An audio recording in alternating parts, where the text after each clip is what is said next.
Your host. You're listening to the Contemplative Light podcast with your host, Clint Sabom.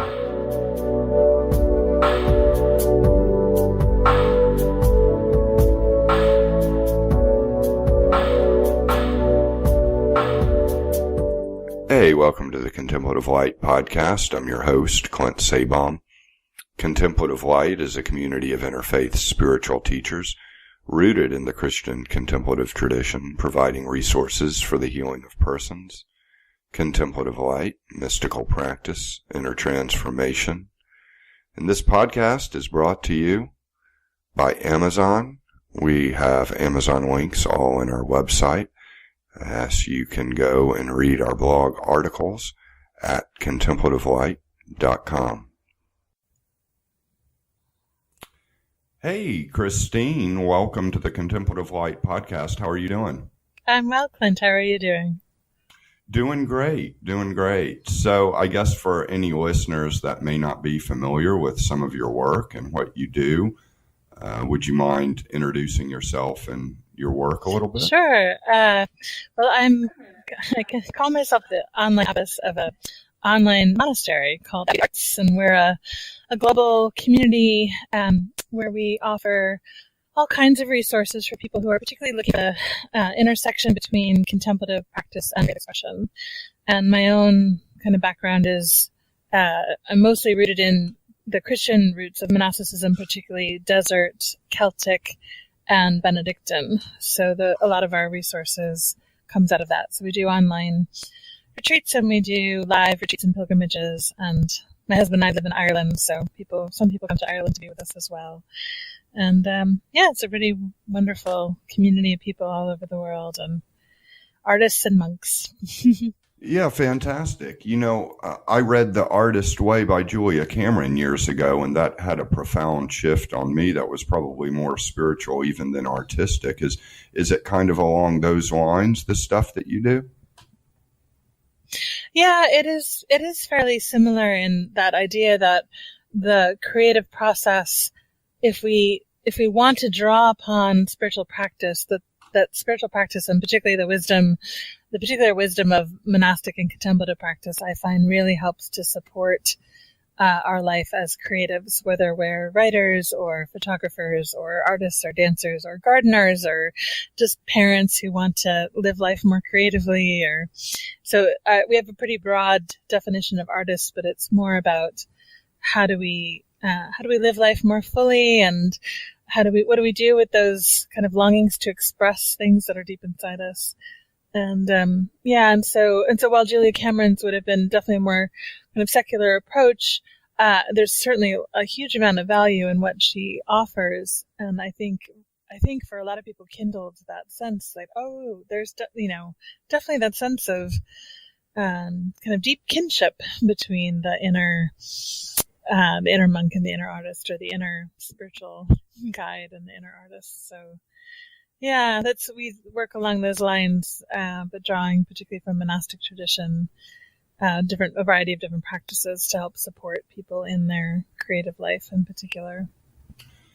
Sure. So one of the things that was always a stumbling block for me about the intersection of my inner artist and inner monk was the idea that it seemed like monastic life, spirituality, really just personal growth in general, was so much more about process and being, whereas art has that element, and that element is very important. But the way a lot of art is kind of presented or even talked about sometimes in MFA programs, from what I can tell, I didn't go to one myself, but it seems as if it's very focused on the product. So there was always a tension in me between the process and the product, and the process would always win out. So I guess I became more of a mystic than an artist. Yeah, well,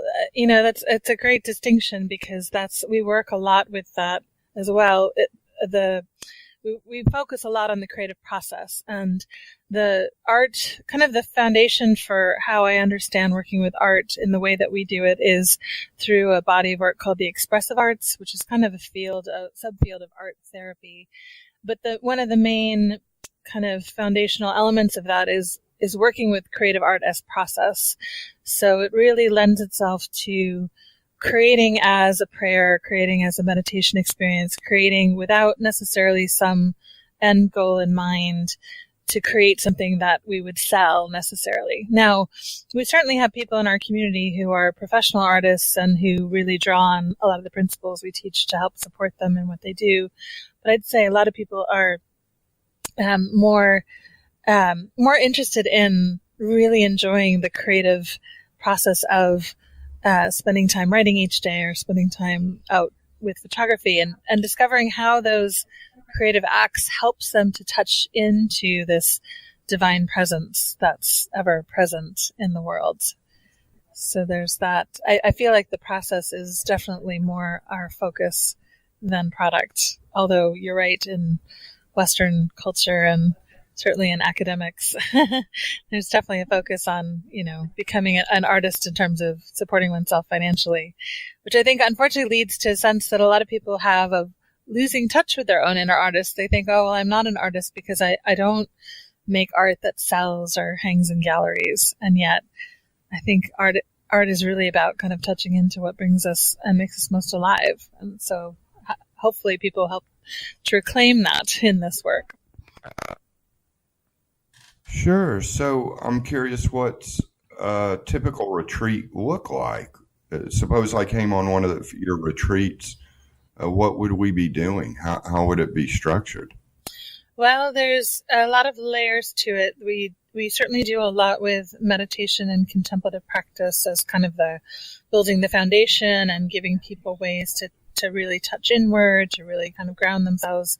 But then we would offer different entry points into the creative art. So another aspect of expressive arts, in addition to this process over product teaching, is that multiple streams of the arts helps to nourish each other. So a lot of our work, we would sort of invite you into, say, a contemplative walk, and you'd have an invitation to be present in nature in some particular way. And then out of that, you would be invited to do some free writing and maybe even write a poem based on a kind of prompt that we offer. And maybe from that, there'd even be an invitation to some movement that comes out of that, sort of exploring like a gesture or shape that your body wants to hold. We do a lot of work with the body in ways that are hopefully very gentle and non-threatening in terms of giving people ways of accessing their body wisdom and listening to what the body has to teach about the contemplative path, as well as what the mind has to say. Sure. Well, I think that's great. Focusing on embodiment, being in the body. And it just seems a lot of times that we can really, you mentioned Western culture and academia, we can really get caught up in our heads. Yeah, absolutely. So pretty much all the time when we lead meditation, we talk about dropping our awareness from our head down into our heart. And I talk about sort of the way the mind is the part of us that wants to plan and grasp and strive and reach and make sense of things. But for me, the contemplative path is really about dropping into the heart-centered, which also for me is a body-centered approach, which is very much about receiving the gifts that are being offered and allowing things to arrive as opposed to kind of having to make something happen. So how does this fit into like the Benedictine tradition or the Christian monastic tradition? Well, for me, there's a lot of teachings in the different Christian monastic traditions around, particularly around kind of surrender and yielding, practices of non-striving. Often when we lead a pilgrimage, I'll offer a story about St. Kevin and the Blackbird, which is a story you might have heard before. But there's, St. Kevin was one of the Irish saints, and the story goes that he was a hermit. And he would pray every day with his arms outstretched. And one day in his palm, a blackbird lands. And the blackbird starts to build a nest. And then he realizes that the blackbird is actually laying her eggs there. And the story goes that he realizes that he can't actually withdraw his hand at this point and has to wait until the blackbird has hatched her eggs and the babies have fledged and flown away, which takes a few weeks' time. But sort of that, for me, that teaching goes to the heart of this monastic sense of being willing to wait in an open-hearted way for the gifts that come into our lives. And sometimes those gifts aren't what we expect, but how do we respond to that in kind of a loving and compassionate way? So that's kind of like one story-based, way of approaching that. But and certainly, like in Benedictine tradition, there's the idea of inner hospitality. The teaching from the rule is welcome the stranger at the door as the very face of Christ. And I love that teaching because for me it says, welcome in what is most uncomfortable, foreign, strange to us as the very encounter with the divine. And so for me, that goes a long way towards this encouragement to move into the heart and to welcome in the inner stranger as well as the outer stranger. And I think that that's, for me, also, I find a lot of people who are working with kind of the creative process as well, encounter their own inner judge, their inner critic, their inner, all the voices that come up. So it's another way of working with those energies within us. We do a lot of work kind of through sort of a Jungian lens of looking at different archetypes that are at work in us and how we might kind of access those different parts of ourselves for our own kind of growth and healing. Sure. So, yeah, that reminds me of like a poem by Rumi about, welcoming in the guests. And Leonard Cohen has a song about that as well.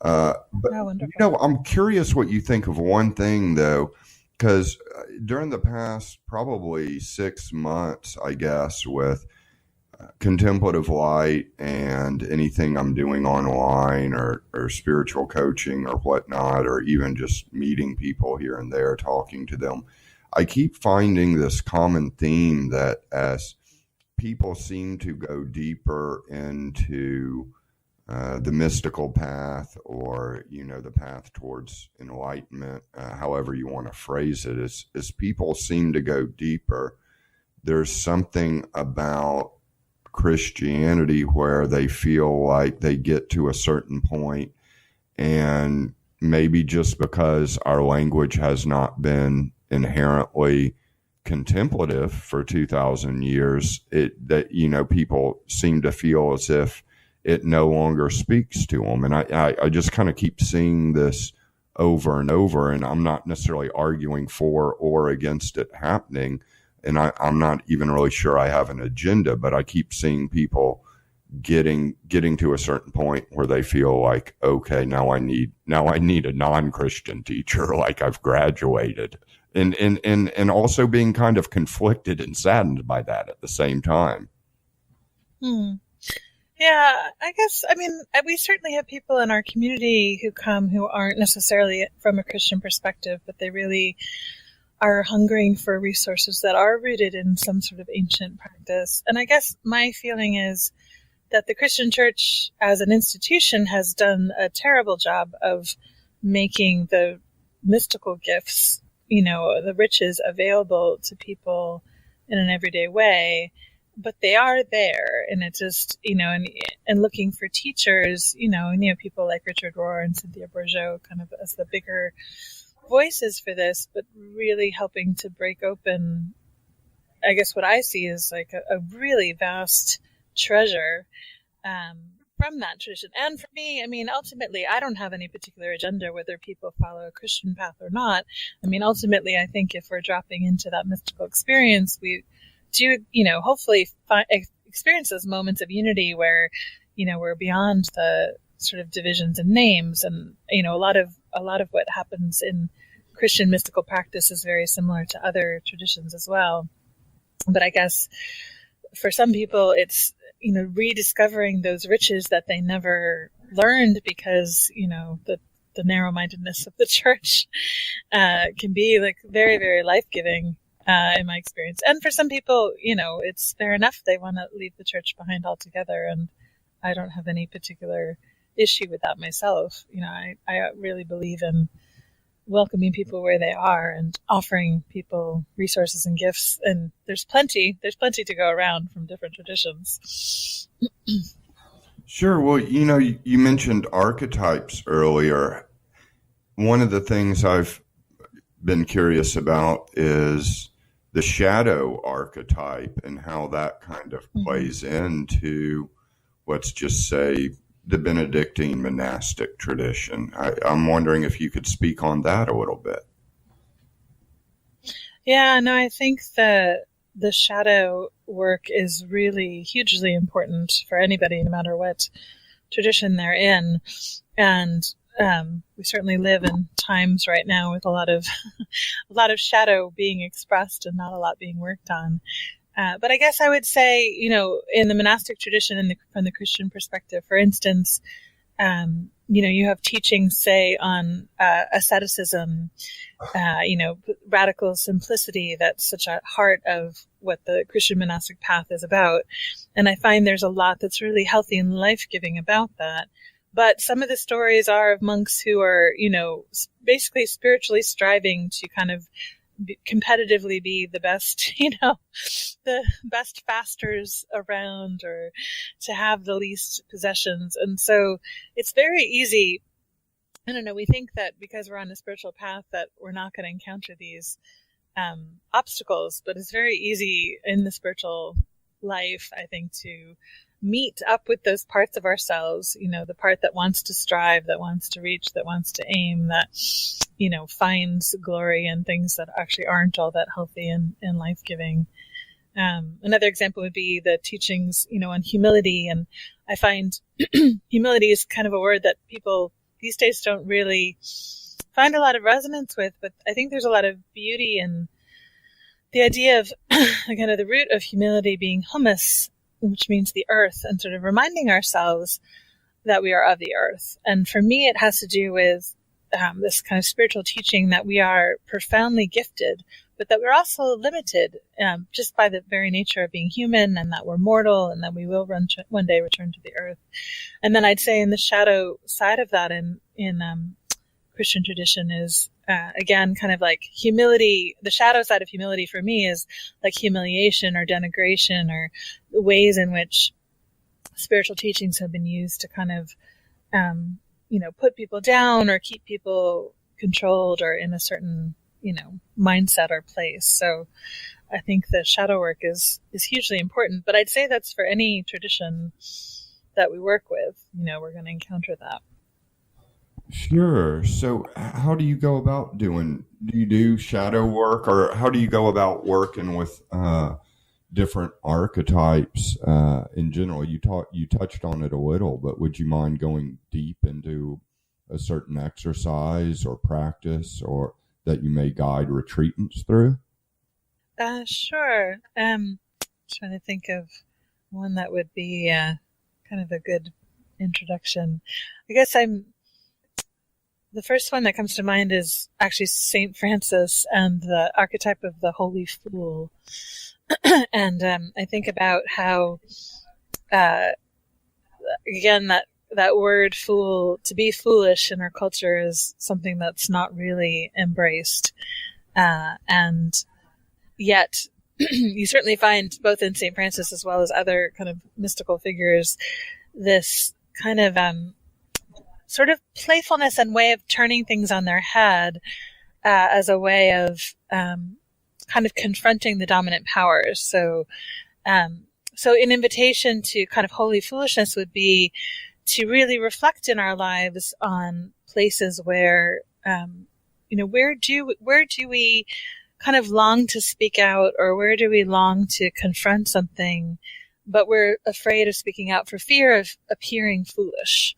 And that would be a beautiful way to kind of then explore that, a little bit further, to say, okay, how might I draw upon the gifts of the healthy fool, the fool who, wants to kind of disrupt the dominant paradigm in ways that are kind of playful and offer other ways of seeing things. There's a image of St. Francis standing on his head to see the world upside down, but in essence to see the world kind of the way it's supposed to be seen. And so this sense of, what are the places in our own lives where we might look at the world through that upside down lens? What are the places, and then touching in on the shadow, what are the places where we really fear appearing foolish, and maybe even reflecting back on what are the experiences that we've had oftentimes comes back to childhood of times when we've been made a fool of, or we've looked foolish, and a lot of that requires some compassion and tenderness and healing. So ultimately for me, like going back to the Rumi guest house poem, these visitors come and they just want welcome and compassion. And when we work with the shadow material, not to say that it's easy, but that the more we can make space for those parts of ourselves, and the more that we can move towards a compassionate stance, the more healing arises. The other part of it, I would say, for the shadow work is it really needs to be done in some form of community work or working with another person, because it's very difficult for us to see our own shadows. We can get glimpses of it, and we get glimpses of that particularly in, say, dream work, where we have dreams that feel embarrassing or aggressive, or, anytime that we wake up from a dream and we kind of wonder, where that energy came from, oftentimes it's the shadow wanting some sort of expression. So it's that energy that we can work with towards healing, and the more that we offer compassion towards that part, the more that we can move into that healing. And I guess I'd say that in the spiritual path, I would want to see more practitioners embrace that shadow work as a really explicit and essential part of that work. I think too often that whole idea of spiritual bypassing, which I find a really compelling kind of language around it, that we often try and work our way around past, we want to work towards light and love without actually taking into account all the earthiness of our being human and all of the gifts that might offer if we approach that in a loving, compassionate way. So I don't know if that answered your question or not, but some of the thoughts that I was having. Yeah, no, that's great stuff. I love the idea of the fool, and I find that to be essential. And in most people that seem to have done a good deal of work, they do have that element for sure. I think that, and it does spill over into the spiritual community. You're right, because, well, at least in America, and probably in much of the world as well, there certainly seems to be an emphasis on, winning, success, achievement, being sharp, keeping it together. And sometimes people get into spirituality and they kind of take that injunction into their spiritual life too. Whereas what I've found is probably much closer to the opposite about contemplative spirituality, where it often runs counter to the cultural current in the sense that the world may be trying to get more control, where in the contemplative life we're surrendering control or realizing we don't have as much control as we would like to, and the fool is there to remind us of that. Yeah, that's a beautiful way to put it. I find too, I work a lot with people that I call soul care practitioners, who are, pastors and spiritual directors and counselors of different kinds. And I find there's a lot in that particular work of the persona, of wanting to appear to have it all together, and wanting to, appear wise and to be, and to some degree you need to have that persona for people to come to trust you and to be guided. But unfortunately that can also become a block towards that fear of looking foolish, where we start to, even as spiritual teachers, we start to like block ourselves from maybe saying things or doing things because we don't want to appear foolish to others when,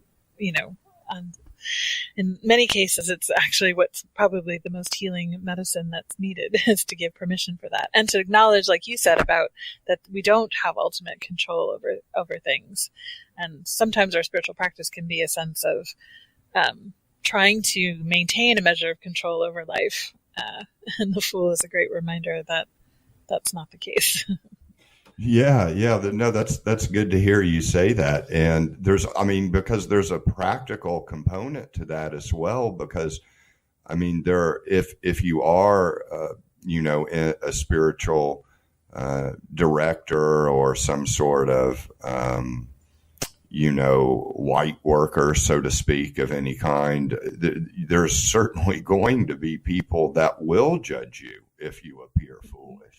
And you will get negative feedback. So it's like that's all there. On the one hand, I kind of wish a lot of pastors and spiritual leaders would embrace the Fool more too. But on the other hand, I kind of understand because there is a pushback that's real. It's very, very strange how that is. And it makes it kind of complicated when you're kind of taking spirituality into the world or even into the marketplace or just into a congregation. Yeah, absolutely. Yeah. So do you want to mention a little bit about your book? We did a review for it on our site, but it'd be good to hear some of your thoughts on your books, plural. Well, I think the book that you're mentioning is Eliminating the Way, Embracing the Wisdom of Monks and Mystics. And that particular book is about 12 monks and mystics that I chose to represent these different archetypes. So St. Francis represents the Fool, but we also have people like, let's say, Dorothy Day. It represents the orphan, which is that part of ourself that feels that sense of like keen abandonment in life. But I also included people like René Maria Rilke, who's, the poet, German language poet, who wasn't a religious person himself, but actually found some inspiration spending time in a monastery in Russia. And I talk about the kind of archetype of the artist. So there's 12 different archetypes that we explore: the sovereign and prophet and monk and so forth. And that book, really came out of the work, and that in particular that I was doing around Jungian archetypes and shadow work. And each of the chapters has a reflection on the particular figure that I've chosen, as well as the archetype in both its kind of positive forms as well as its shadow forms. And then there's like meditation work and some visual artwork invitations to work with some of those ideas to break them open. And and I'd say that book is certainly one of the more kind of heavily focused on the archetypes. And I've written several other books. I've written one on the desert mothers and fathers, and written one called The Artist's Rule, which explores Benedictine spirituality as a foundation for creative work. I've written Eyes of the Heart, which is about photography as a Christian contemplative practice. Although I've had a lot of people tell me that even if you aren't Christian, that there's much of that book that's very accessible to people, and kind of opens up some new ideas. And I talk a lot about photography as receiving images as opposed to taking them, because there's a lot of kind of aggressive language in photography that you don't realize until you start looking at it more closely around taking photos and shooting and capturing and so forth. So that book is kind of an invitation to use photography as a way to approach life a little bit differently. And I use that kind of imagery a lot in my teaching. And then I suppose this fall in September, I have a book coming out on, it's called The Soul's Slow Ripening, and it's on Celtic spiritual practices in particular. So I've been living in Ireland for the last 5.5 years now, and falling in love more and more with the stories and the spirituality of this place. And so I chose particularly 12 practices that are very much, a lot of these practices are actually rooted in the kind of pre-Christian, the Druidic, Celtic time period. So one of the things that makes Celtic Christianity kind of unique among other Christian traditions is that it existed kind of on the periphery and wasn't part of the Roman Empire for a very long time. And so there was much more of a syncretism that happened. And I think a lot of people are drawn to the Celtic Christian tradition because there is this kind of lovely merging of this kind of very nature-oriented spiritual, set of spiritual practices into the Christian belief system. And so you have a lot of stories, of saints like Kevin and the Blackbird, but there's a lot of stories like that of saints who have these intimate encounters with animals, and they're often going off into the wilderness to find these places of radical encounter with the divine. So that book talks about different practices. For instance, one of the practices that's very unique to Ireland is called walking the rounds. And it's a practice of when you go to a sacred site, you basically walk in a contemplative way around, say, a holy well or around a church or around a cairn of stones. And the purpose of it is kind of multiple. One is to kind of help you arrive in the place. It's very contemplative. It's really about kind of helping you to arrive and to seek permission to be there. It's also for me about kind of this idea of walking in circles, which isn't something that we really promote in Western culture, but that idea of like getting out of your linear brain and moving into a more intuitive way of being. And also it's just a time of real prayer and kind of slowing down to really listen to what it is that you're seeking in that particular sacred space. So those are some of the books. I also have a book on pilgrimage that I've written, and a book on the expressive arts, using the expressive arts in spiritual direction and other kind of soul care work. So those are some of the resources that we offer. Fantastic. So you grew up in the States, though? Yes, I grew up actually in New York City, of all places. And my father was Austrian. He worked at the United Nations. So I actually have Austrian citizenship as well as U.S. citizenship.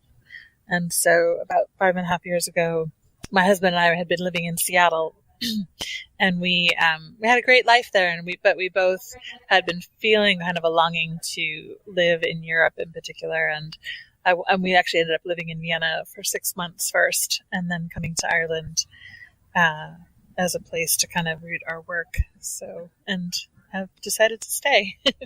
But yeah, I spent the first 42 years of my life in the States, in 20 years in New York City and 20 years between California and Seattle, West Coast. Great. Well, it's been very good to meet you and talk to you on this podcast, and I'd love to stay in touch, and we'll write more reviews for you or whatever we can do to help get some of your work out there. Your website's abbeyofthearts.com. Yeah, exactly. Thanks, Clint. I appreciate that very much. Sure. And what would you suggest to listeners that want to, discover more? I mean, say somebody's hearing about you for the first time and doesn't know exactly where they should start. What would you suggest? I would actually suggest just signing up for our email newsletter, because it's free. You can either do it daily or weekly, and there are excerpts from different writings. And I think that's a great way to kind of give you a sense of which courses or books might interest you the most. And when you do sign up, we also have a free Monk in the World online retreat. And that kind of goes through our Monk Manifesto, which is these sort of 8 principles for contemplative living that we teach about. And so it's kind of a nice entry point and a very kind of, a low commitment to begin with, but until you get to know our community. We also have a free Facebook group called the Holy Disorder of Dancing Monks. So there's a number of ways to kind of get to know what we're doing. Okay. And when you say community, what exactly do you mean by that? Well, we have people who participate online, both in the Facebook group as well as in our online retreats. And there really is a sense, I think, people get over time, people who show up for these programs, that they're part of this larger community of people who are committed to this contemplative creative path. So, we talk about becoming a dancing monk, and that's part of working through that Monk in the World online retreat is kind of working through those principles, and then if you agree to those principles, you can basically make a commitment to being a part of that. It's nothing formal, but it's more of just an invitation for people to express their desire. And then oftentimes people will come to online retreats and then eventually come to live programs and get to be with other people, who are kindred spirits. So it's always a wonderful connection made there. Okay, and what's the name of your Facebook group? It's called The Holy Disorder of Dancing Monks. Awesome. So just take a look at your website, abbeyofthearts.com, and you can get started and signed up that way. Yeah, exactly. There's lots of avenues there, but signing up for the newsletter is a great first step. Okay. Well, fantastic talking to you, Christine, and hope you have a good rest of the week, and I'll be in touch. Great. Thanks, Clint. You too. All right. Take care. Take care.